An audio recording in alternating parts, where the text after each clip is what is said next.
Mets le texte. Quoi? Je mets quoi le texte? Qu'est-ce qui accompagne? Live sur le marketing de soi.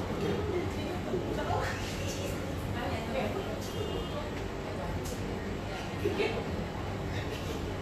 Avec marketing. Bonsoir à tout le monde, merci à vous qui êtes là. Pathé Faye depuis l'Allemagne, Alvin Gaye depuis Sali. Déjà. Ouais. Live sur le marketing. Nogay Ndour depuis Dakar. Précédemment à Ziguinchor, Nogay. Nogay, happy birthday. C'est son anniversaire aujourd'hui, prof. Ah, d'accord. Ouais.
Monsieur Jim Diouf, mon frère, félicitations. Le grand politicien, le grand professeur, Ramatoulaye Diouf. Là, c'est les Diouf qui se connectent. On commence dans quelques instants. Il y a une logique derrière là qu'on est en train de gérer.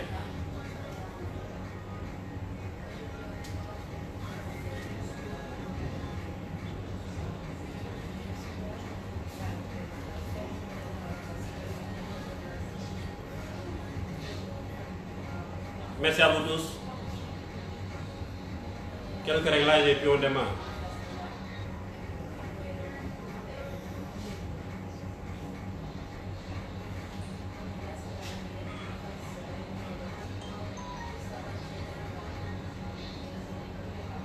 Merci à vous tous.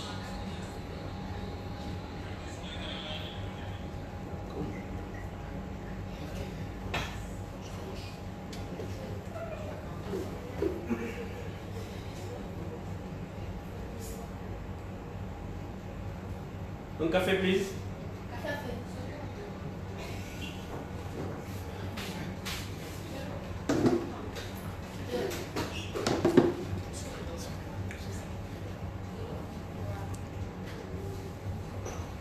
Merci à vous tous, Boubacar, Babacar Ba, Babacar le grand politicien.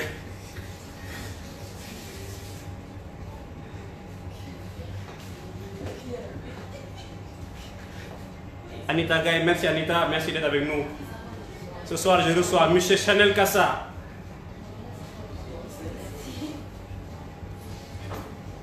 On va aller l'utile à l'agréable, c'est sûr, aujourd'hui.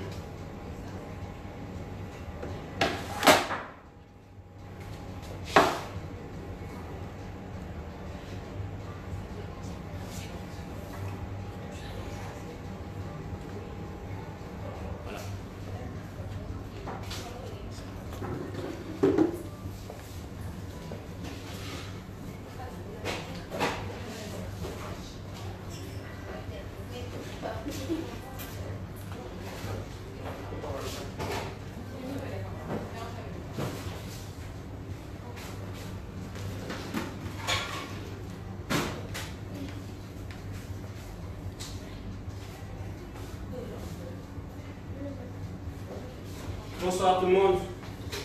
On commence dans 1 minute avec notre musique préférée. Le roi du Yala que nous félicitons en passant. Chers internautes, bonsoir.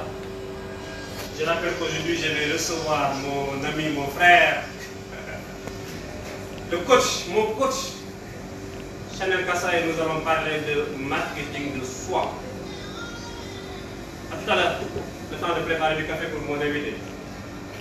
Je rappelle que nous sommes à Amoré Glacier. C'est ici que je reçois le grand coach Chanel Kassa. À tout à l'heure.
Merci à tous ceux qui sont là, merci de partager parce qu'on va parler de quelque chose de très important, le marketing de soi. N'oubliez pas de partager la vidéo, n'oubliez pas s'il vous plaît, partagez-la. Naïfa, en tout cas, merci. Monsieur Kassa, oui, il sera là tout à l'heure, Monsieur Kassa, dans un instant il sera là. Fatih Aminao et tous ceux qui nous suivent, merci beaucoup. On commence dans 1 minute.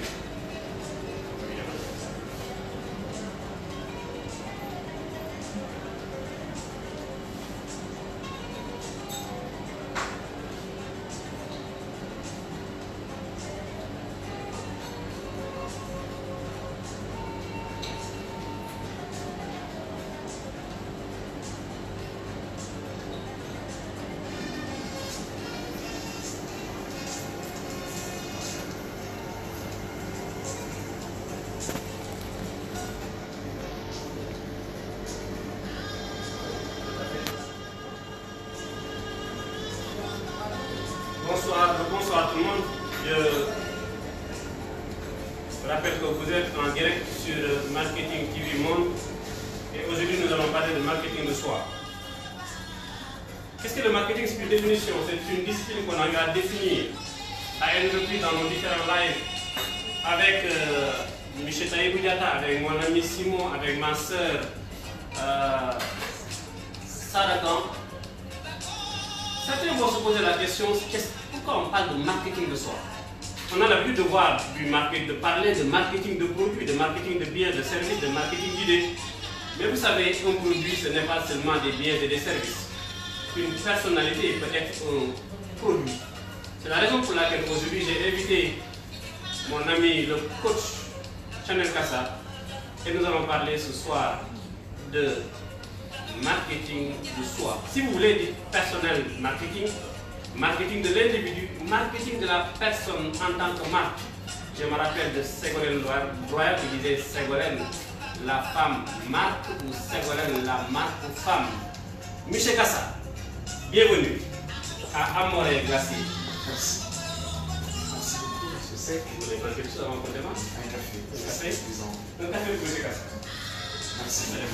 Merci.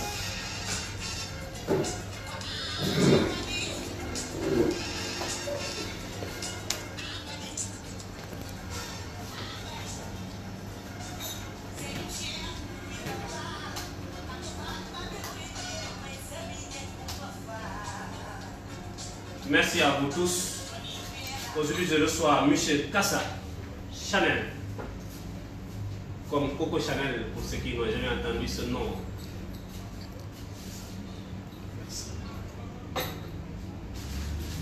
Et je rappelle que nous sommes en direct depuis Amoré Glacier. Ce sont nos partenaires. M. Kassa. Nous allons parler aujourd'hui de marketing de soi. vous cherchez un travail, vous devez savoir vous vendre. Vous êtes cadre, professeur, enseignant, vous êtes marabout, vous êtes homme politique, vous avez besoin de développer votre image de marque.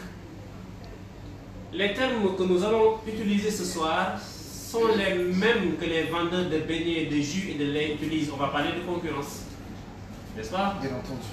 On va parler d'image de marque, de positionnement, de soi peut-être, De distribution. de distribution, de KP, Product Price Place and Promotion. On va parler même de communication online, offline et de communication digitale. Bonsoir tout le monde, M. Kassa. Bonsoir, ravi de vous recevoir sur Marketing TV Monde. Bonsoir, M. Seck. C'est un honneur et un plaisir que de vous retrouver sur ce plateau pour parler de marketing de soi. Je tiens à vous remercier solennellement pour cette invitation qui m'a été adressée. Et c'est avec beaucoup d'enthousiasme d'ailleurs que j'ai répondu parce que je sais que vous êtes quelqu'un de très pertinent. Vous faites des choses extraordinaires dans le domaine du marketing au Sénégal et vous êtes très suivi d'ailleurs à travers le monde. Hein. C'est toujours C'est moi qui suis avec très content de vous recevoir, un ministre. particulier que Professeur. je m'en trouve chez vous. On va commencer par les présentations. Qui est Kassa Chanel? Alors, Chanel Kassa, c'est un coach certifié en développement intégral, c'est un professeur de marketing, c'est un professeur de développement personnel, c'est un professeur de communication et aujourd'hui qui excelle dans l'art oratoire. Vous savez, tout ce qui est art est quelque chose de particulier chez moi parce que je suis également professeur d'art oratoire, comme je l'avais tantôt dit. Et pour ne dire que ça, et je pense qu'au fil de la discussion, de nos échanges, les internautes sauront davantage sur ma personne, puisque l'objectif de ce soir, c'est plutôt de parler du marketing de soi. Donc je suis une marque, je suis un label, si je dois dire ça comme ça. Voilà, la marque Chanel Kassa sur Marketing TV Monde. Monsieur Kassa, Oui. qu'est-ce que le marketing d'abord, avant qu'on ne définisse le marketing de soi, le marketing? Alors, merci beaucoup, M. Seck, pour la question. Vous l'avez tantôt dit. N'oubliez pas de partager la vidéo, c'est très important ce que nous allons dire ce soir. Je Vous allez ne vais entendre pas- des choses extraordinaires avec M. Kassa. Je ne vais pas revenir sur les définitions qui ont été déclinées par mes prédécesseurs. Hein. Je pense à la collègue Sarah, aux coachs qui sont passés avant moi sur le plateau de Marketing TV. Mais je veux plutôt tout simplement dire que le marketing, c'est l'art de vendre. C'est là. C'est l'art de vendre. Si C'est vous avez l'art de cette vendre. capacité de vente, vous êtes un excellent marketeur. Très bien. Et le marketing de soi, c'est alors quoi? Si le marketing, c'est l'art de vendre, si nous définissons le marketing comme étant l'art de vendre, alors le marketing de soi serait tout simplement la capacité qu'un individu a de se vendre. Si une personne arrive à se vendre, à se positionner, parce que nous sommes dans un monde concurrentiel, nous allons y revenir d'ailleurs, je pense que quand on parle de marketing de soi, c'est parler de la personne en tant que marque, en tant que quantité, en tant que personne, je dirais même différente, parce que nous sommes dans un monde où on parle d'unicité, de singularité d'individu. Très bien. Merci à vous qui êtes connectés. Fatih Alindaou, le mécanicien de Cheikh, mon ami Mbeng, Omar Dien, Awagnan depuis Thiès, Aminata Diouf, Moulbadina Mbodj, Daouda Diouf, Fatou Salagnan, je ne peux pas citer tout le monde. N'hésitez pas de poser vos questions et de partager la vidéo s'il vous plaît. Michel Kassa, Oui. en marketing, est-ce qu'on peut avoir une comparaison entre le marketing traditionnel et le marketing de soi? Excusez-moi, je dis marketing traditionnel, le marketing des biens et services, mon marketing moi, et le marketing de soi. Oui, évidemment, vous savez, j'ai l'habitude de dire que l'homme est un produit. Puisqu'en marketing, on vend des services, on vend des produits. Et dans la question de la vente de produits, nous obéissons à ce que nous appelons généralement, c'est-à-dire, si vous me permettez, je voudrais d'abord peut-être revenir sur la démarche, parce que La démarche, oui, c'est vrai. le marketing obéit à une démarche. C'est ça. Le marketing de soi obéit également à une démarche. Mais ce marketing de soi qui met la personne, l'individu, au cœur de la structure, obéit tout simplement à un processus d'achat d'un produit. Il faut bien entendu d'abord reconnaître ce qu'on appelle le problème. Dès l'instant qu'on a reconnu qu'il y a un problème, on va rechercher des solutions et après la recherche de solutions, on va évaluer les options. Après l'évaluation des options, on va prendre la décision et l'acte d'achat. Et enfin, une évaluation après achat. Mais ce que nous venons de décrire ici comme processus d'achat, on va dire, d'un produit, obéit ou sinon rentre en ligne, en droite ligne avec ce que la personne peut représenter. D'accord? Voilà un peu ce que je pouvais dire. Donc la démarche, je rappelle, d'après ce qu'il vient d'expliquer, ce qu'il vient de se connecter à l'instar de Khadim Yali, il faut d'abord la reconnaissance du besoin, ensuite la recherche d'informations, l'évaluation de l'information, l'intention d'achat, la décision d'achat, l'achat et le sentiment post-achat. Donc c'est la même chose que le marketing traditionnel. Oui, c'est la même chose. J'ai le marketing traditionnel. Oui, non, je comprends. Oui. Voilà, très bien. Est-ce qu'on peut parler ici de 4P dans le marketing de soi? Bien entendu, puisque je vous donne un exemple, on va d'abord parler du marketing, comme vous le dites bien, traditionnel, pour ne pas parler des 4P. Les 4P, c'est le produit, le prix, la place et la promotion. Mais un produit, on va parler de l'environnement commercial, marketing. Vous savez, quand une personne, je prends une personne lambda, éprouve le besoin de se nourrir, il y a un besoin identifié, se nourrir. La personne va évidemment se rendre quelque part. D'accord? Comme ici à Morée, qui nous reçoit, un excellent cadre d'ailleurs. La personne va se rendre quelque part. Prenons le cas d'un supermarché. Quand elle se rend au supermarché, elle va aller au niveau des rayons, elle va identifier un produit parmi tant d'autres. Nous allons y revenir de toute façon. Après l'identification du produit, elle va en regarder, elle va analyser d'ailleurs des options, comme on l'a dit tantôt dans la démarche. Après analyse, elle va prendre la décision de l'acheter. Elle va aller au niveau de la caisse, prenons le cas d'une boîte de conserve, elle va acheter sa boîte de conserve. Elle sort du magasin ou du supermarché, elle se rend chez elle. Une fois chez elle, elle va peut-être préparer et consommer cette fameuse boîte de conserve. Mais après, elle va apprécier. Est-ce que la boîte de conserve que j'ai achetée était de bonne qualité? Si oui, elle va reprendre le processus d'achat pour justement renouveler son achat pour en faire évidemment un produit phare dans sa consommation. Ce marketing-là, appliqué à un produit, s'applique à la personne. Je m'explique. Nous étions dans un environnement de consommation, de marketing, un environnement de produits, et là on passe à un environnement professionnel, puisqu'on parle de marketing de soi, de marketing de la personne. Et ici, les rôles vont changer. Celui qui était acheteur ou qui avait l'intention d'acheter, c'était l'individu lambda. Mais dans le cas du marketing de soi, ce n'est plus l'individu, mais c'est plutôt l'entreprise qui va avoir le besoin de recruter des profils pour répondre à un besoin. Vous me permettez, M. Sec, de revenir un peu sur la problématique de l'entreprise. Mais une entreprise n'est pas une association. Une entreprise existe pour faire du profit. Et qu'est-ce qu'une entreprise? En fait, c'est un endroit, c'est un cadre où des personnes vont identifier les besoins des clients. Une fois ces besoins identifiés, ces personnes vont aller chercher sur le marché de l'emploi des profils qui peuvent répondre à ces besoins-là de façon spécifique. Mais bien entendu, mais avant d'aller chercher ces profils-là, il faut que les profils en question travaillent leur marketing de soi. Il faut qu'elles soient préparées à aller à un entretien d'embauche, préparées à ce qu'on appelle un peu la rédaction de CV, la rédaction de lettres de motivation, etc. Et lorsque l'entreprise va avoir le besoin de recruter un profil pour répondre aux besoins de son client, elle va se rendre quelque part. Comme la personne lambda s'est rendue dans un supermarché pour acheter une boîte de conserve. Lorsque l'entreprise va se rendre dans cet espace-là, de quel espace on parle ici? On était sur le produit, je vais revenir un peu sur les caractéristiques du produit. Quand on parle de produit, on était sur la boîte de conserve. La boîte de conserve a une date de péremption. La boîte de conserve a un package, voilà, packaging, etc. Voilà, a une étiquette. Mais qu'est-ce qui attire d'abord le consommateur lambda? La personne qui va acheter la boîte de conserve, c'est l'emballage. C'est comment la boîte de conserve est habillée. C'est le design de la boîte de conserve. Mais ce processus-là se retrouve également chez la personne dans son marketing de soi. Est-ce qu'on peut parler d'emballage chez l'humain? Bien entendu, M. Sec. L'emballage chez l'humain ici, c'est son accoutrement vestimentaire. Bien emballé alors. Oh, merci, bien entendu. Voilà, c'est bien cela. Ouais. Mais l'emballage lui-même ici va correspondre à quoi? On l'a dit, à sa façon de s'habiller, au respect de la chromatique des couleurs, au respect de ces règles-là, de la coutume vestimentaire, parce que vous ne pouvez pas vous habiller n'importe comment.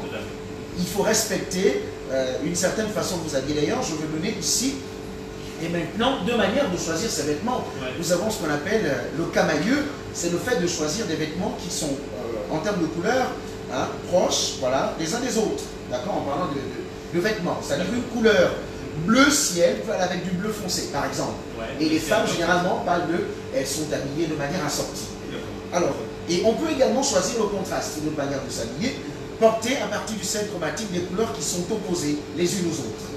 Alors, au-delà de l'emballage, chez nos produits, on retrouve chez l'homme comme l'accoutrement vestimentaire. Il y a le design. Oui, le design c'est la personne. Votre coiffure, votre accoutrement vestimentaire, votre façon d'être, etc. Mais il n'y a pas que l'emballage. Il y a également ce que j'appelle les qualités. Un produit a des qualités. Et des défauts aussi. Et des défauts, voilà. Bon, si vous prenez le cas d'un produit lambda, du moins de conserve, on va regarder est-ce que ce produit est de bonne qualité. Mais chez l'humain, en parlant de marketing de soi, on va également identifier ces qualités-là. Mais ces qualités vont correspondre à quoi?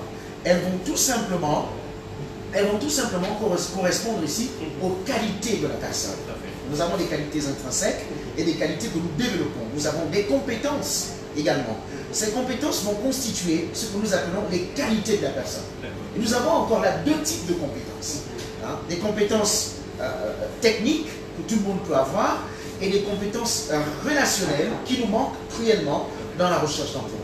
Au-delà de l'emballage, on a parlé des qualités, la qualité du produit. Permettez-moi de parler également du conditionnement du produit. Ce que j'entends par conditionnement du produit, prenons le cas du beurre, si vous mettez le beurre en plaque au soleil, il va fondre. D'accord? Donc ce n'est pas un environnement approprié pour le beurre en plaque. Mais si vous le mettez dans un réfrigérateur à une température qui obéit à des normes, le beurre ne va pas fondre, il restera solide. C'est également pareil chez les humains. En tant que personne dans son marketing de soi, on a l'obligation de veiller à son environnement. On a l'obligation de veiller aux personnes qui nous entourent. C'est-à-dire, on ne peut pas s'entourer de n'importe qui quand on veut travailler son marketing personnel. Il faut choisir ses relations. Voici ce que je pouvais dire sur la question du produit. Mais parlons de la place, puisque nous avons évoqué ici, une fois que la personne a envie d'acheter un produit, elle se rend au supermarché. C'est pareil pour l'entreprise. Lorsque l'entreprise a besoin d'un nouveau profit au sein de son effectif, l'entreprise va se rendre dans une place. Mais cette place-là va correspondre à quoi? Chez l'humain, chez les humains, on va dire ça comme ça. Cette place va correspondre à tout ce qui est espace. On va parler des réseaux sociaux, par exemple. On va parler des forums. On va parler des blogs, on va parler des sites web, on va parler des colloques, on va parler des séminaires, etc. Ce sont des endroits... C'est ça la distribution dans le marketing... en parlant de marketing de soi. Ce sont des endroits où l'employeur va se rendre pour aller chercher le profil qui peut répondre aux besoins identifiés auprès de ses clients dans son entreprise. Alors, mais ces endroits-là, à ces endroits, il faut être préparé. Prenons le cas très atypique des réseaux sociaux. Vous savez, aujourd'hui, les réseaux sociaux font du bien. En marketing de soi, on a besoin également d'être sur les réseaux sociaux. Bien entendu, on a besoin de travailler son image. Et d'ailleurs, j'ai une expression que j'utilise très régulièrement qui s'appelle le toilettage de ces pages, qu'il s'agisse de Facebook, voilà, qu'il s'agisse de Facebook, qu'il s'agisse de Twitter, de LinkedIn, d'Instagram, on a besoin de travailler son image. Prenons le cas d'une personne qui cherche du travail et qui va publier sur les réseaux sociaux, pour le cas de Facebook, des images qui ne correspondent pas à sa personnalité. Arrivée devant le recruteur, elle va dire, par exemple, au recruteur... Est-ce qu'on peut avoir là un exemple d'image qui ne correspond pas à une personnalité donnée? Bien entendu. Que les gens sachent c'est quoi une image qui ne correspond pas à sa personnalité. Alors, prenons le cadre... Un étudiant, par exemple, qui vient de finir sa formation. Voilà. Un étudiant... Qu'est-ce qu'il peut publier qui pourrait être fatal? Très bien. Un étudiant qui vient de finir sa formation, qui va se permettre par exemple de publier des photos sur Facebook, qu'il se trouve en boîte de nuit, avec ses amis, en train de faire la fête, etc. des photos où il est torse nu, des photos où il est en train de, je ne sais pas trop, l'intérieur de sa chambre, excusez-moi de l'expression, qui serait peut-être désordonné, et qui va dire, lorsqu'il sera en face de recruteur, que je suis quelqu'un de très organisé. Vous voyez? Alors que Facebook est ce que j'appelle un lecteur émotionnel pour les recruteurs, pour les chasseurs de tête, des personnes qui travaillent dans les cabinets, qui sont responsables de recrutement des nouveaux profils au sein des entreprises. Alors, la personne qui veut avoir une excellente image doit même, si vous me permettez, traiter ces images avant de les publier. Avec des logiciels. Nous avons Photoshop, nous avons Illustrator, nous avons InDesign, etc. Rien que Photoshop, avant de publier une photo, vous devez la traiter. Vous ne devez pas publier des photos qui ne cadrent pas avec l'identité que vous êtes en train de vouloir véhiculer. Vous ne pouvez pas publier sur Internet des images qui ne correspondent pas ou qui ne vous vendent pas tout simplement, parce qu'on n'oublie pas que nous sommes ici dans le contexte de comment l'homme devient-il un produit. Voilà, c'est très important. Ça, c'est pour ce qui concerne la place. Mais au-delà de la place... Est-ce qu'on peut parler de prix? Oui, mais avant même de parler de prix, vous me permettez de parler de la promotion. On va un peu inverser les rôles dans le marketing classique. On va peut-être parler du produit, du prix, de la place et de la promotion. Mais je voudrais parler de la promotion. Donc en marketing de soi, on peut faire la promotion de soi. Oui, on peut faire. Oui, bien entendu. Mais qu'est-ce qu'on entend par promotion de soi? C'est la qualité des messages que vous diffusez sur les réseaux sociaux, par exemple. D'accord. Vous voyez? Nous sommes au Sénégal. Si vous êtes très abonné à la langue locale, c'est-à-dire le Wolof, ou même à ce langage SMS, où vous publiez des commentaires sur les réseaux sociaux en abrégeant, ou vous publiez des commentaires en langue locale. Et imaginez-vous qu'un recruteur recherche votre profil. Je parlerai même de votre nom, parce que certaines personnes se donnent le luxe de s'appeler. Je prends le cas d'une personne qui s'appellerait par exemple... Comme moi par exemple, voilà, j'ai l'exemple qui me vient à l'esprit, une personne qui s'appellerait Abili, d'accord? Et la personne va choisir de s'appeler sur les réseaux sociaux Bébé Ali. Bon, je ne sais pas trop ce que la personne veut véhiculer comme information, parce que si elle rencontre un recruteur, un chef d'entreprise, un entrepreneur qui a besoin de son profil, mais cet entrepreneur aura du mal à la retrouver sur les réseaux sociaux, parce que la personne ne porte pas son nom. Je suis coach Chanel Kassa. Si vous allez sur mes pages officielles, Facebook, Twitter, LinkedIn, Instagram, vous trouverez mon nom, Chanel Kassa. Pourquoi? Parce que je n'ai pas envie qu'une personne recherche mon profil et ne me trouve pas parce qu'elle a besoin de mes services. Donc il faut évidemment faire la promotion de sa personne sur les réseaux sociaux, mais pas seulement sur les réseaux sociaux, dans la vie de tous les jours. On apprend à être correctement vêtu quand on va dans des séminaires, et il faut d'ailleurs provoquer cette occasion. Il faut se rendre dans les hôtels, c'est là où on trouve des vrais amis. Je ne parle pas d'aller dans les hôtels parce qu'il faut aller se promener. On va dans les hôtels parce qu'on veut rencontrer les personnes qui sont influentes, qui peuvent apporter quelque chose. Voilà, des bons carrières. Professionnellement, il est exigé, implicitement, que lorsqu'une personne vous tend sa carte de visite, que vous tendiez la vôtre en retour. Mais si vous ne tendez pas la carte de visite, que vous tendez un bout de papier ou avec un stylo que vous recherchez dans le sac de votre collègue, parce que vous voulez qu'on mentionne le numéro de téléphone, ça ne fait pas professionnel.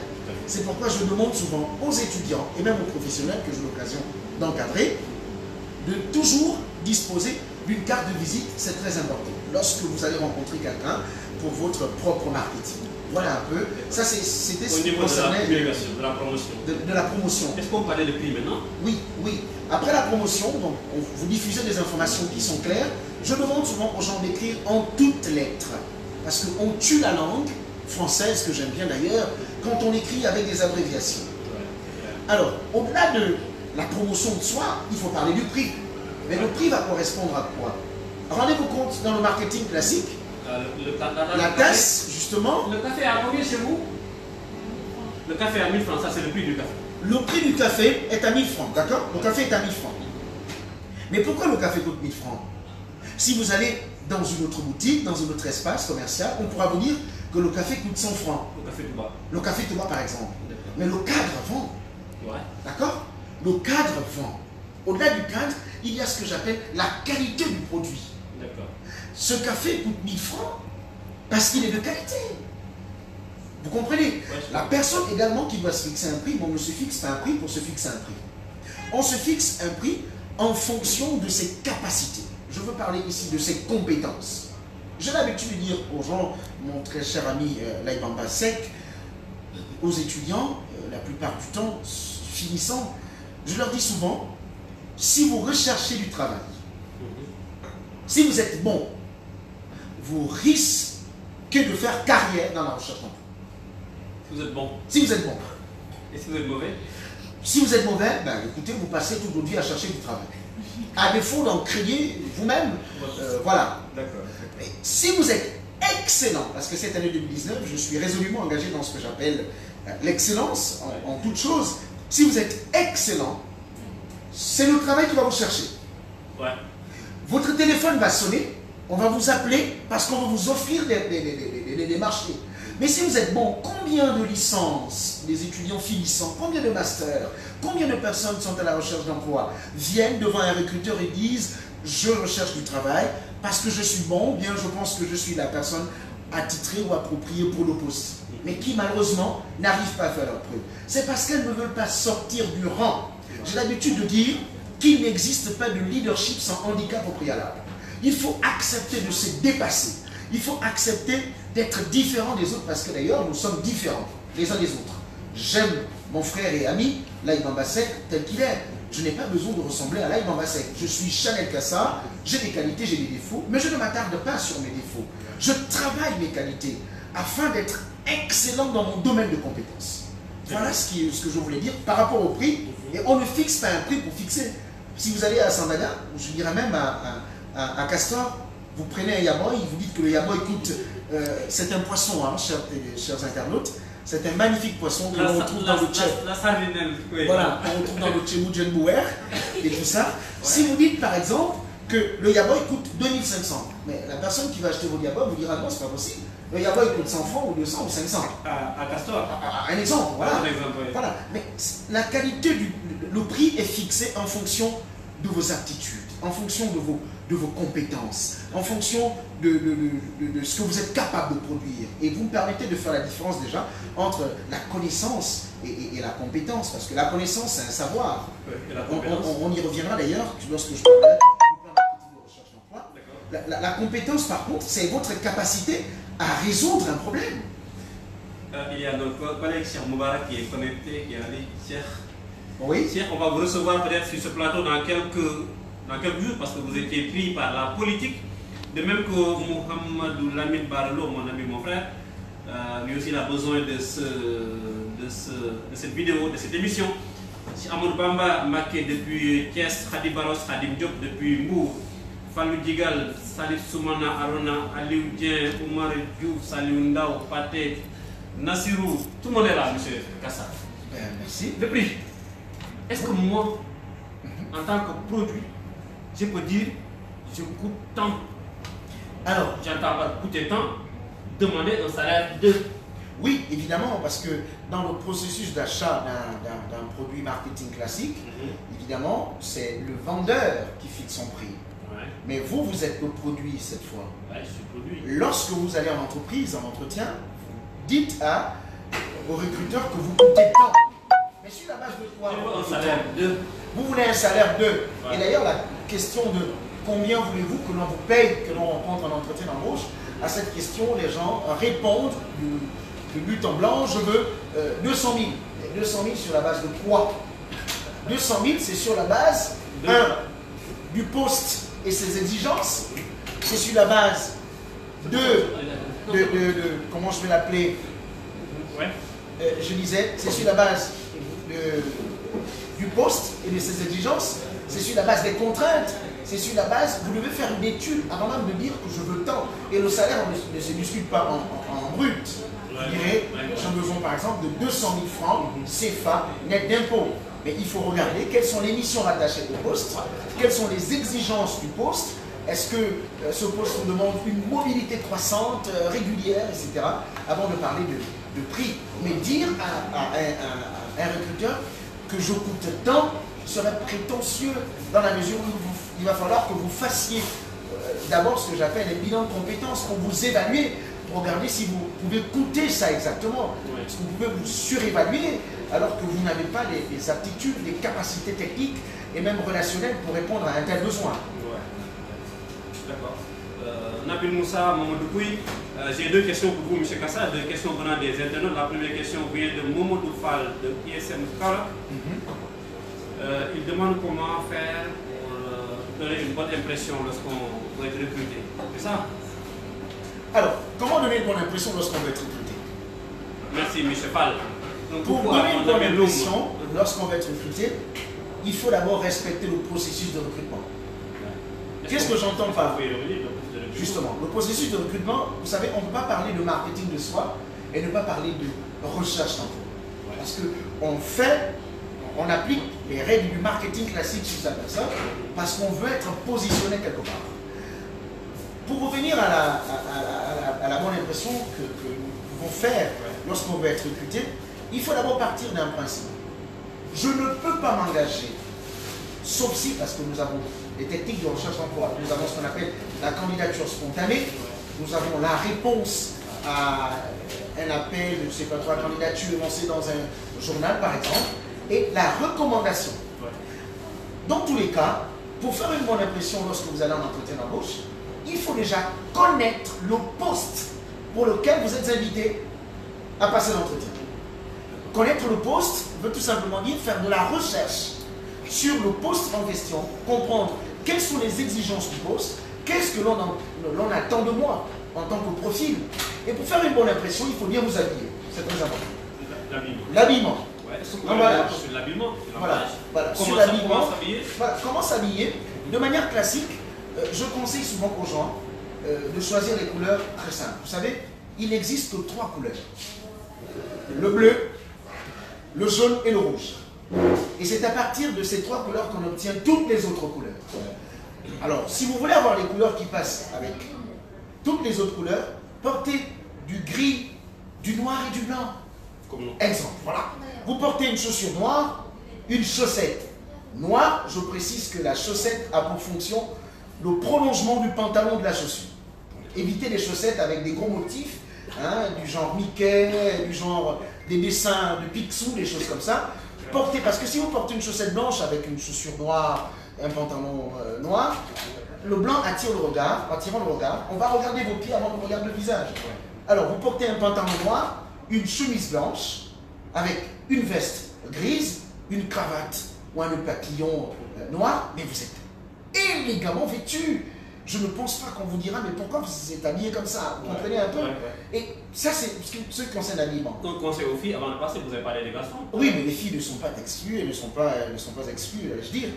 Les femmes également, si elles portent des talons, que les talons ne soient pas trop, d'accord? Il faut éviter les 18 cm. Et lorsqu'elles portent des talons, elles peuvent porter un tailleur, c'est-à-dire une veste de femme avec un pantalon ou une jupe. Et que la jupe ait quand même une odeur assez intéressante. Je vous conseillerais en dessous des genoux, par exemple. Pas des jupes qui s'arrêtent au niveau des jambes, c'est pas élégant, c'est pas très bien. On ne va pas en entretien d'embauche pour séduire les gens. On va en entretien d'embauche parce qu'on cherche du travail. On veut vendre ses compétences et non pas sa personne physique. Ça, c'est très important. Alors, pour les filles, elles peuvent porter un chemisier de couleur, voilà, on va dire blanche, bleu ciel ou rose clair. Et c'est pareil pour les hommes, une chemise blanche, une chemise bleu ciel ou encore une chemise rose clair. Vous comprenez un peu? Voilà. Sur laquelle on va déposer une magnifique veste de couleur noire, de couleur grise, etc.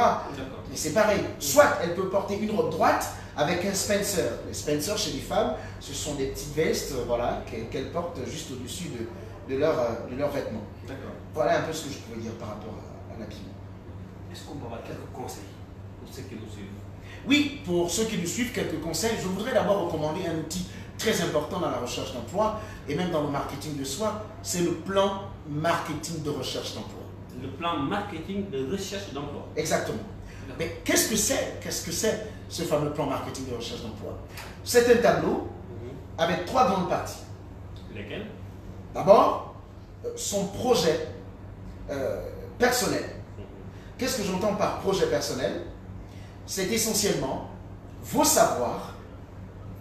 Notez bien, vos savoirs, Votre savoir-faire votre know-how et votre savoir-être. et votre savoir-être. Alors, dans le savoir, j'entends ici l'ensemble des connaissances théoriques acquises à l'école ou pas, que vous pouvez, bien entendu, utiliser dans votre recherche d'emploi. D'accord? Et en parlant du savoir-faire, c'est la mise en pratique de votre savoir, tout simplement. Très bien. Et le savoir-être ici, c'est l'ensemble des préférences comportementales que l'on vous reconnaît et que vous acceptez. Monsieur Laïman Bassek est quelqu'un de très dynamique, de très organisé, de très méthodique, etc. Ce sont des caractéristiques, ce sont des valeurs que l'on vous attribue et que vous reconnaissez. Au-delà de votre projet personnel, pour d'ailleurs le faire, il va falloir que vous vous arrêtiez à un moment donné de votre vie et vous faites votre bilan personnel. Qu'est-ce que j'ai déjà vécu? Et qu'est-ce qu'on n'entendait pas bilan? Le bilan, c'est mettre une pause, faire une pause. C'est se poser la question de savoir qu'est-ce que j'ai déjà comme vécu sur le plan personnel. Regardez le rétroviseur. Voilà, vous regardez le rétroviseur. Qu'est-ce que je suis capable aujourd'hui de faire? C'est ça, parce qu'on ne recherche pas un emploi sans avoir regardé au préalable si on avait des capacités, des compétences pour répondre à un emploi. Vous comprenez? Au-delà de votre bilan personnel, vous passez à votre projet professionnel. Projet professionnel. Et dans le projet professionnel ici, ou dans votre bilan professionnel, au lieu de personnel, on passe à professionnel maintenant, il va s'agir tout simplement de regarder dans quel secteur d'activité je peux travailler. Quelles sont les entreprises dans lesquelles je peux travailler? Quelles sont les missions et quelles sont les responsabilités que je suis capable d'assumer? Vous voyez? Ça, c'est la deuxième partie. Et dans la troisième partie, il s'agit de vos initiatives personnelles. Qu'est-ce que je peux faire aujourd'hui pour trouver un emploi? Alors, je vais sélectionner un certain nombre d'entreprises, pas toutes, parce que ce n'est pas tout que de dire, c'est parce que je suis diplômé d'une école de commerce que je peux travailler dans toute entreprise. Excusez-moi, ce n'est pas possible. Chaque entreprise a ce qu'on appelle une culture d'entreprise. Si vous aimez les culottes et que l'entreprise n'accepte pas dans son dress code que le personnel vienne en culotte, vous allez être à l'opposé justement des valeurs véhiculées par l'entreprise. Ce n'est pas à l'entreprise de s'adapter aux exigences de la nouvelle recrue.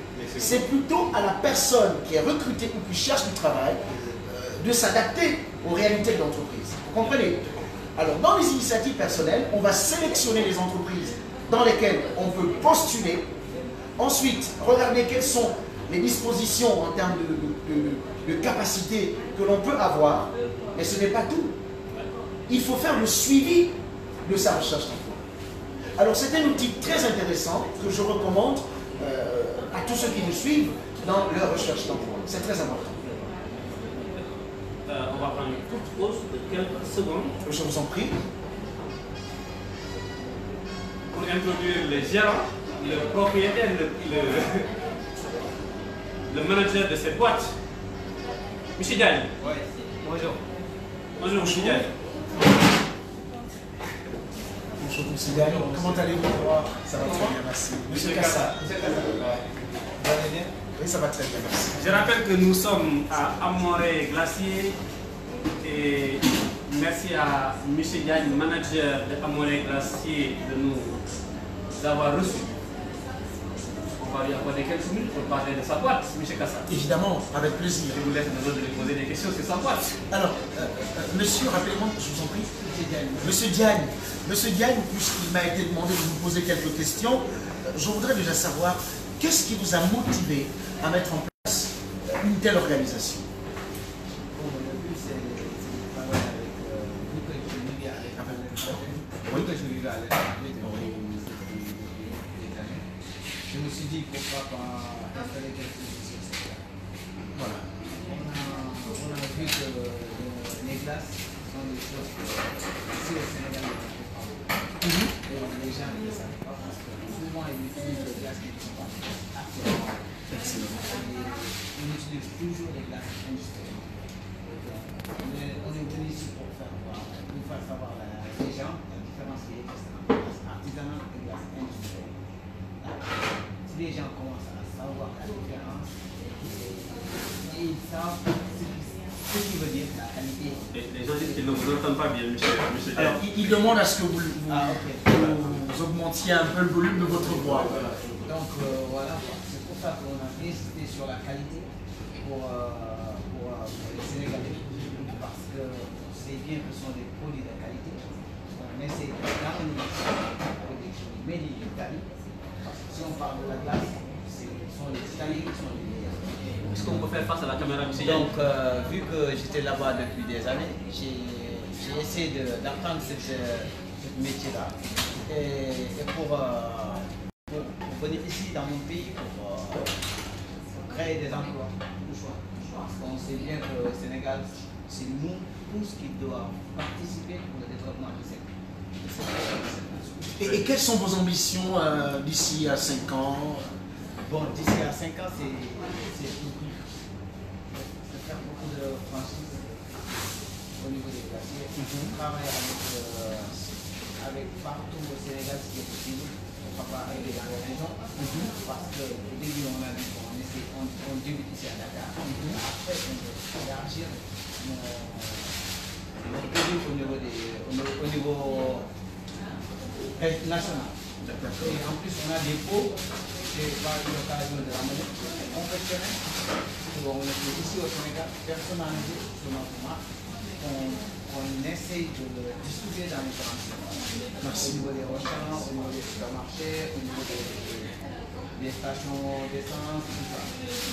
On est quelque chose de nouveau, quoi. C'est l'innovation. Ouais, il faut innover, constamment innover, parce que nous sommes dans un monde à deux vitesses. Les choses vont tellement vite et de toute façon, nous vous en félicitons, parce que c'est toujours un plaisir de voir des entrepreneurs locaux qui viennent, qui sont partis du Sénégal et qui reviennent pour investir dans leur pays. Soyez-en remerciés pour cette belle œuvre. Hein. Nous sommes dans un magnifique cadre, chers internautes. Nous vous conseillons d'ailleurs de venir prendre une glace, un de ces quatre, voilà, de visiter le local, un magnifique cadre et surtout d'encourager de telles initiatives parce que c'est très important. Peut-être une dernière question, est-ce qu'il peut décrire géographiquement à Montréal? Voilà, géographiquement, parce que vous êtes situé pour les internautes. On est situé en face de l'immeuble de Diallo, qui est à côté de l'Impôt et Domaine, sur la VDN. À côté de la foire, donc en face de l'immeuble Impôt et Domaine. D'accord. Monsieur Diagne, une dernière question? Peut-être. Capisco italiano? Benissimo. Allez-y, en italien. Allora, noi siamo degli stranieri che sono andati a lavorare in Italia e poi siamo tornati a casa per provare a lavorare a casa nostra, che è il senso. Allora, noi cosa abbiamo detto? Abbiamo visto che ci sono dei prodotti italiani che possiamo portare a casa per lavorare su questo. Siamo venuti allora iniziare a aprire le gelaterie per i senegalesi con i prodotti 100% italiani e con questi prodotti pensiamo che la gente riesca a capire la differenza che esiste entro questi due prodotti. Poi sappiamo che non è facile, però ci proviamo che tutti i senegalesi si devono venire a accompagnare, comprare prodotti, sapere che siamo 100% senegalesi. Merci, on va continuer le live. Merci beaucoup. Merci. Et bonne chance pour la suite. Merci beaucoup, monsieur Kassa. On va revenir un peu sur le marketing de soi. Maintenant, comment faire pour affronter la concurrence en marketing de soi? Très bien. Parce que le milieu professionnel est très concurrentiel. Oui, le milieu professionnel est concurrentiel, bien entendu, puisque, vous savez, il existe plusieurs écoles de commerce au Sénégal aujourd'hui. Des milliers. Voilà, et vous vous rendez compte, évidemment, que toutes ces écoles forment des profils de Bac plus 3 à Bac plus 5. J'ai dit souvent aux gens, mais si vous sortez d'une école de commerce, même quand vous êtes dans une classe, vous êtes tous diplômés en marketing et communication par exemple, et qu'une entreprise recherche un profil en marketing et communication, Il faut que vous fassiez la différence. Nous sommes dans un milieu concurrentiel.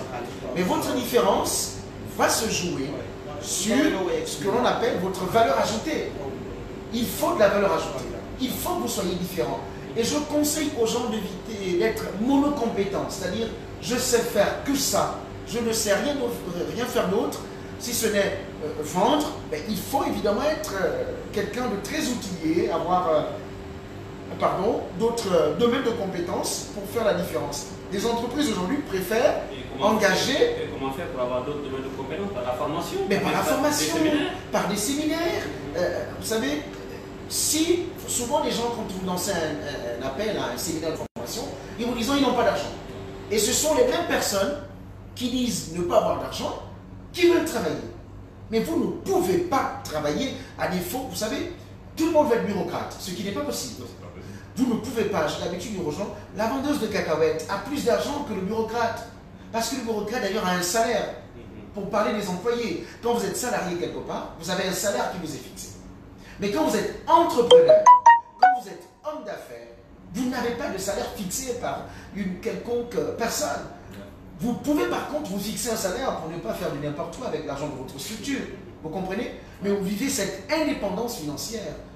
Au contraire de la personne qui se dit, moi je suis salarié quelque part et je n'ai pas besoin de ceci et de cela. Donc il faut se différencier, il faut faire la différence de par ses capacités à être justement quelqu'un de très pertinent, parce qu'il faut comprendre aujourd'hui que dans les entreprises, je me souviens d'une interview que j'ai réalisée avec un directeur des ressources humaines de la place, qui me disait, Monsieur Kassa, vous savez, aujourd'hui, dans la recherche d'emploi, il n'est plus seulement question d'employabilité, c'est-à-dire cette capacité qu'a une personne à chercher, à trouver, à occuper et à conserver un emploi, mais plutôt d'adaptabilité. Parce que nous sommes dans un monde qui bouge. Les choses vont très vite. Si vous n'avez pas la capacité à vous adapter par rapport à un environnement, mais vous perdez votre emploi. Vous savez, certaines personnes vous diront, j'ai une expérience de 15 ans. Mais quand vous leur demandez, vous avez fait combien d'entreprises? Oh mais je suis passé dans une dizaine d'entreprises. En 15 ans, ça veut dire que cette expérience n'est pas une expérience réussie, mais c'est plutôt une expérience échec. La personne était renvoyée toutes les fois qu'elle pouvait trouver un emploi, parce que le CV ne regorge de ce qu'on appelle ici une présomption de connaissance. C'est très important de le comprendre. Le CV ne détermine pas de manière pratique les connaissances d'une personne. On suppose que la personne a ces connaissances-là. Il faut maintenant vérifier si elle répond véritablement à ce besoin lorsqu'on va la mettre sur le champ de l'entreprise. Est-ce qu'il y a des questions des internautes? Mamdiara John, quels sont les inconvénients des réseaux sociaux pour le marketing de soi? J'espère qu'on peut y revenir. Merci à ceux qui nous suivent. Chelsea Bissette, Baby Kodou Pretty Girl, c'est un nom que vous... Lequel? Tout à l'heure, vous avez dit qu'il y a des noms qu'il faut éviter. Là, oui, c'est un nom qu'il faut éviter. Voilà. En fait, je reviens sur la question de noms qu'il faut éviter. Je conseille aux gens sur les réseaux sociaux de mettre leur identité. Si je suis Chanel Kassa, j'écris Chanel Kassa comme nom de profil. Et non pas Chanelito, ou je ne sais pas trop, Chanel Digno, etc., etc. Merci à Elhadji Mambay qui nous suit. Il ne faut pas qu'on oublie sa question. On va y revenir, c'est juste pour... Sur les inconvénients des réseaux sociaux. Sophie Diouf, le prince Gaï, Adi Fama Sek depuis Thiès, Saleh Diouf, Moustapha Sek. On revient à la question. Les réseaux sociaux. Quels sont, reprenez, je vous en prie. Non, Sek, merci à vous. Bon, il y en a trop les questions. Je vais... Mamdia, quels sont les inconvénients des réseaux sociaux dans le marketing de soi? Alors, les inconvénients des réseaux sociaux dans le marketing de soi, je prends le cas de Facebook qui est un réseau social personnel, qui est très utilisé d'ailleurs. Facebook regorge plus de la moitié des internautes à travers le monde. Nous sommes aujourd'hui plus de 4 milliards 500 millions de personnes connectées sur Internet et Facebook a près de 2 milliards 500 millions d'abonnés. Les inconvénients, je dirais plutôt qu'il faut déjà travailler son image. Je l'ai tantôt dit, on ne publie pas des photos de sa personne sur Facebook dans des endroits qui ne valorisent pas votre personne, votre profil. et évitez de se faire taguer. Je vous donne un exemple. Votre ami, et d'ailleurs dans les paramètres de sécurité, hein, de confidentialité, vous pouvez désactiver certains paramètres au niveau des réseaux sociaux pour le cas de Facebook. Je n'accepte pas que des gens, des individus viennent publier sur ma page des contenus qui n'ont rien à voir avec mon identité. Je ne l'accepte pas. Donc, il faut veiller à ça. Si vous laissez vos camarades, vos amis, vous taguer sur des photos qui n'ont aucun sens, qui ne vous vendent pas, parce que nous sommes dans un monde où nous sommes tous des produits, des images qui ne vous valorisent pas, des commentaires qui ne vous grandissent pas. Et il faut faire de la veille concurrentielle. Il faut même googliser son nom, c'est-à-dire taper son nom régulièrement sur Google pour voir ce qui se dit sur vous, sur votre personne, au risque de laisser passer des choses qui ne vous honorent pas. Tout à fait, tout à fait, tout à fait. Un inconvénient mondial, c'est de rester longtemps sans se connecter. Oui, vous savez, les moteurs de recherche pour le cas de Google, si vous voulez avoir, si vous avez un site internet, le référencement naturel, si vous n'actualisez pas votre site internet, lorsque vous allez, on va taper votre nom par exemple dans Google, votre résultat apparaîtra dans, si vous voulez, en deçà, dans peut-être un peu plus loin, voilà, etc.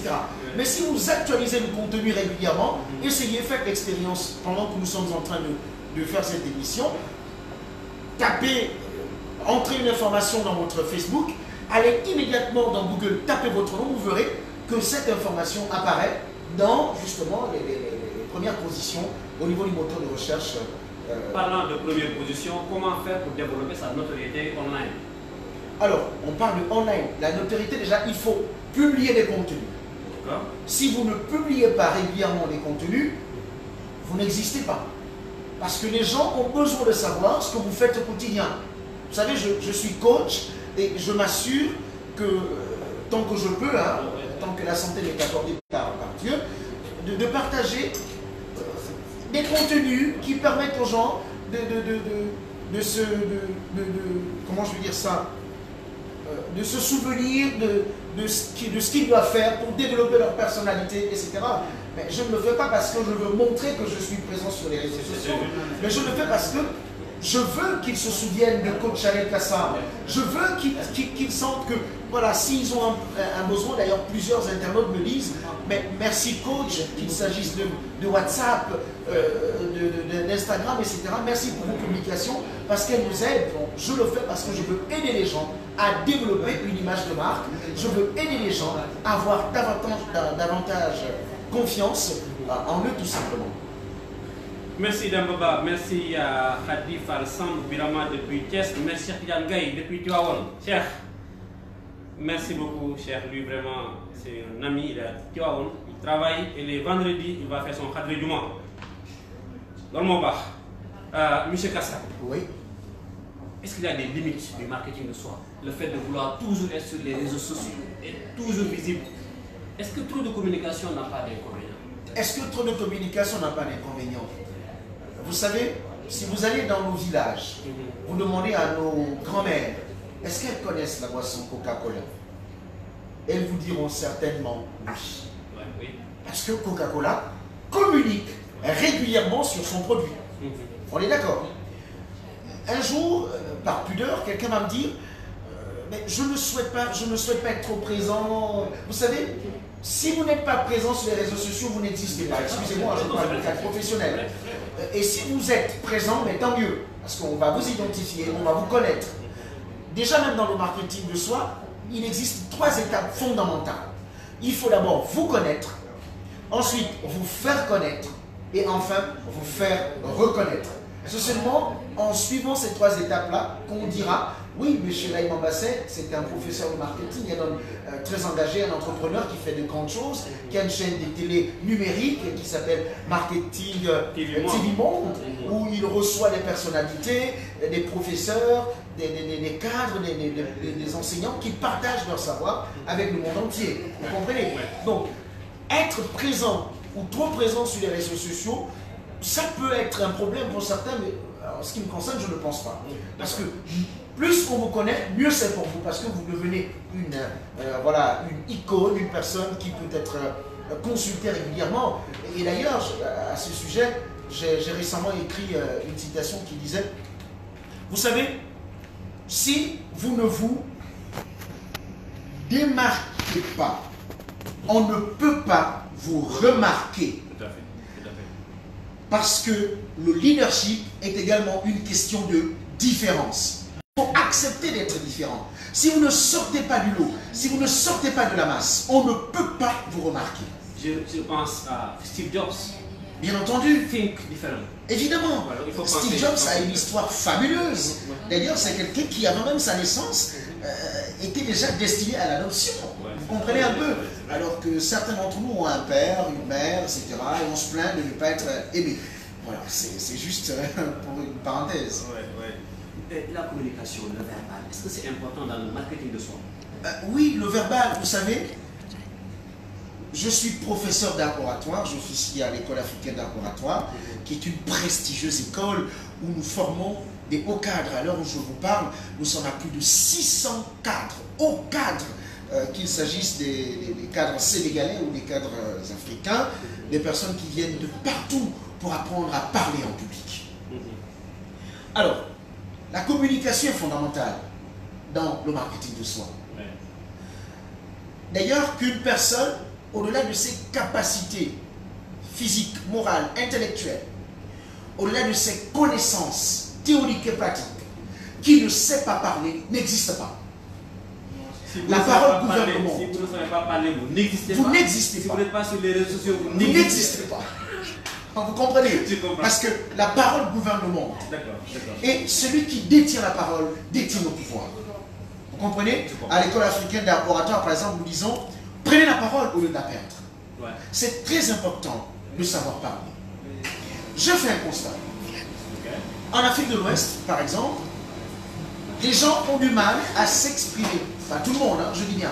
Certaines personnes ont du mal à s'exprimer parce elles ont, en parlant de personnes, elles ont peur de faire de fautes. Ouais. Alors que pour les Africains francophones qui viennent d'Afrique centrale, voilà, c'est vrai, mais je parle du Gabon, du Congo, du Cameroun, je vais inclure la Côte d'Ivoire, qui est certes un pays d'Afrique de l'Ouest, ce sont des gens qui ont un verbe facile. Mais attention, avoir le verbe facile ne veut pas dire bien s'exprimer, parce que la communication que nous utilisons la plupart du temps est généralement remplie des tournures pléonastiques, c'est-à-dire des répétitions qui veulent dire la même chose.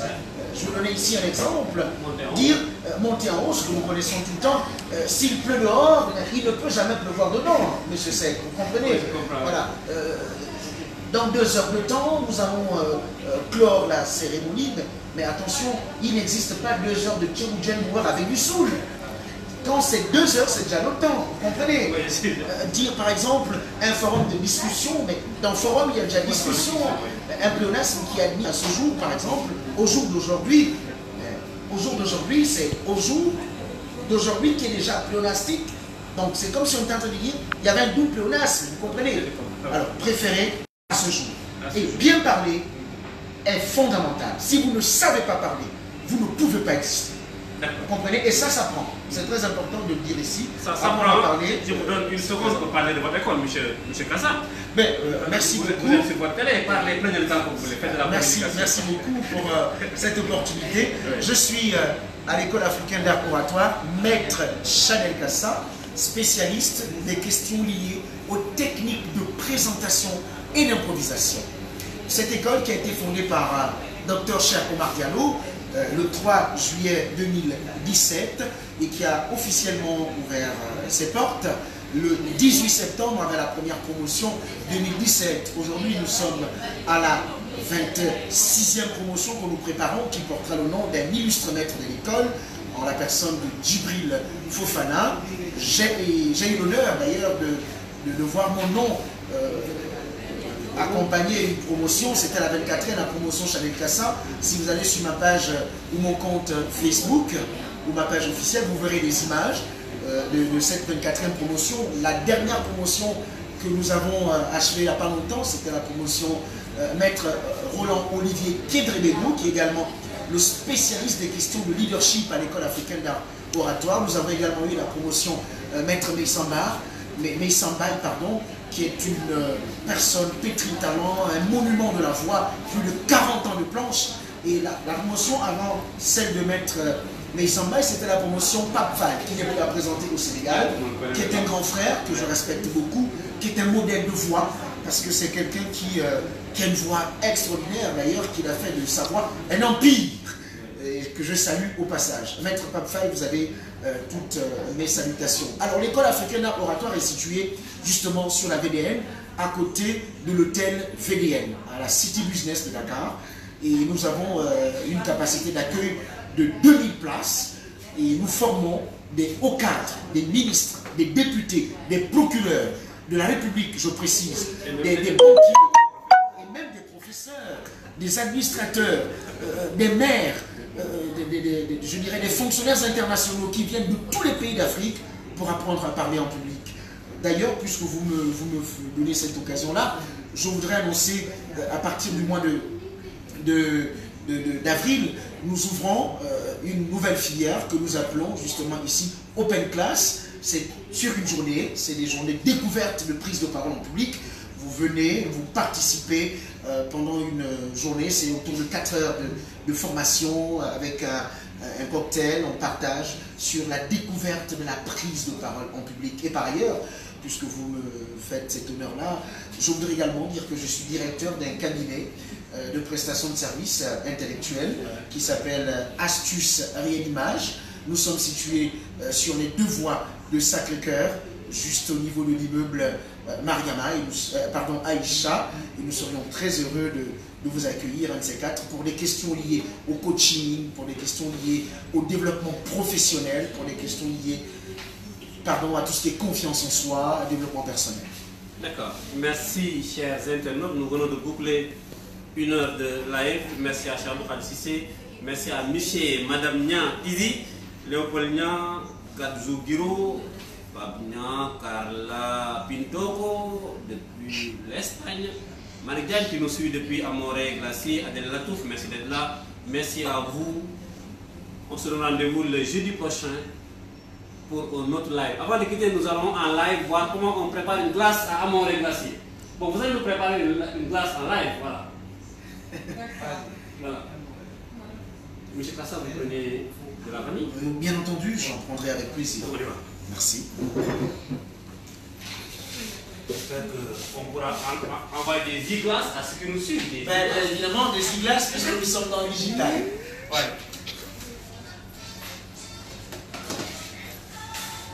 Merci beaucoup pour votre accueil. Merci. C'est fantastique. J'en ferai la promotion. Voilà. Je suis très content de votre accueil. Merci à la Emanda qui nous fait découvrir ce cadre. Merci.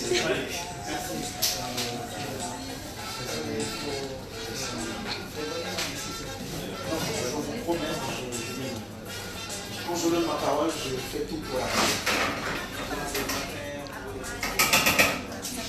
Mais vous laissez vite, on peut les faire là. Ouais.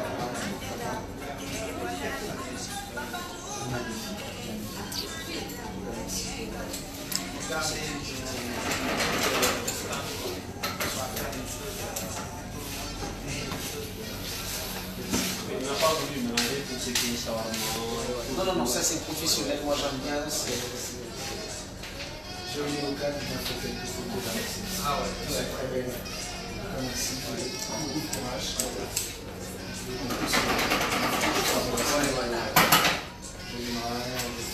Les gens ici partager de la glace. Et même, je te disais à Madame tout à l'heure que je viendrai pour quelques captures vidéo faire la promotion de votre espace. Je ne suis pas encore très connu, mais au niveau du Sénégal, quand même, on connaît déjà. Voilà. J'ai une page personnelle de 2700 personnes et poussières qui me suivent et chaque matin que je fais, sauf le dimanche, je partage une parole de motivation, un texte qui booste la vie des gens. On a fait un coaching pas mal au local, on a des coaching en développement personnel et professionnel. également professeur d'accord. Ah, d'accord. Non, vous êtes formé, on est là.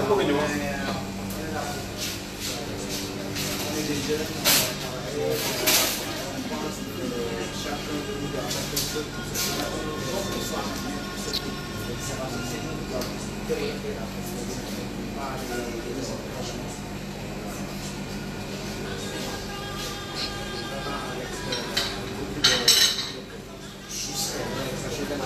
Alors merci beaucoup de nous regarder. Merci et c'est très gentil de votre part. Ils sont toujours là, hein. Je croyais qu'il allait partir pour laisser. Et on peut toujours répondre aux questions si vous le souhaitez. Bon appétit, merci. Monsieur Kassar, votre glace? Ah, c'est ma glace? Oui, c'est votre glace. Il faut filmer ma glace. Voilà. Bon, merci. Je vais prendre une glace. Et j'attends toujours votre vidéo. Hein. Merci beaucoup. La vidéo pour nos parents du Gaulle. Voilà. C'est une glace à combien de boules là? À 3 boules. Waouh, c'est magnifique. Je vais déguster.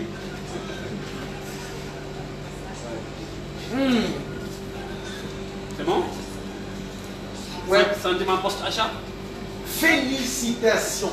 Elle est délicieuse votre glace. Je prends le parfum.